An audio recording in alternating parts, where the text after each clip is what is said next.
Hello guys, I'm Bebs, social worker sa umaga, isang businesswoman sa gabi. So, pag-usapan po natin ngayon kung saan ako nagtatrabaho. Ben, joke lang. Itong video na to ay para sa mga social work student, lalo na sa mga graduating social work student. Saan nga ba maganda magtrabaho?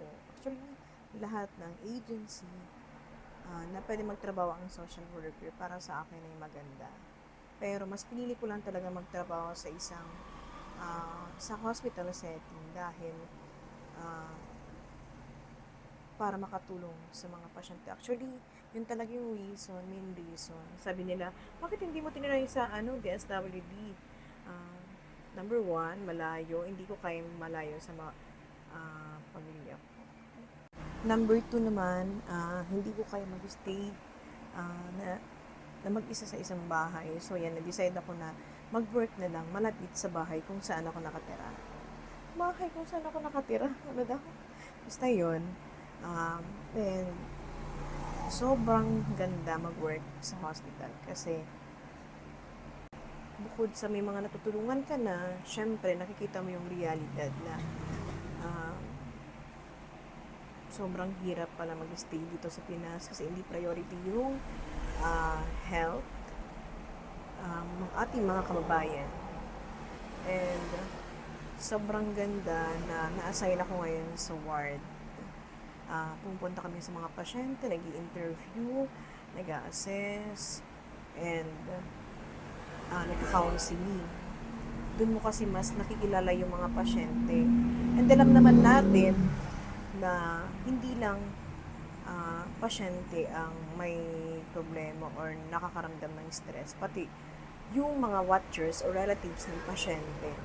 Kasi sila yung mas nakakaramdam ng emotional stress. Dahil, saan nga ba sila kukuha ng panggastos nila sa araw-araw? Saan sila kukuha ng pambayad sa hospital, sa mga gamot na sa sobrang mamahal na hindi available sa hospital?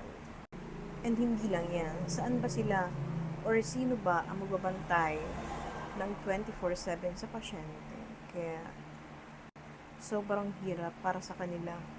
Yung nakikita na nilang nahihirapan yung pasyente, tapos di nila alam kung saan sila kukuha ng panggastos nila.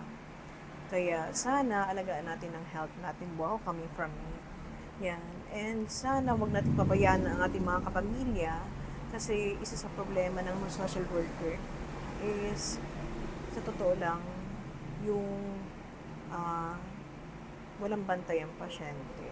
Ang ginagawa natin, nag-coordinate kami sa mga agency like MDRRM, MSWD, mga social workers sa munisipyo, mga barangay officials, para malocate and manotify yung mga relative na magbantay sa mga pasyente nila. Kasi minsan, walang pasyente. Minsan naman, kailangan ng additional watcher. So, sana huwag natin pabayaan yung pasyente natin. And, yan lang. Susunod naman na video yung ibang pwede kong ibigay na information sa inyo. Thank you.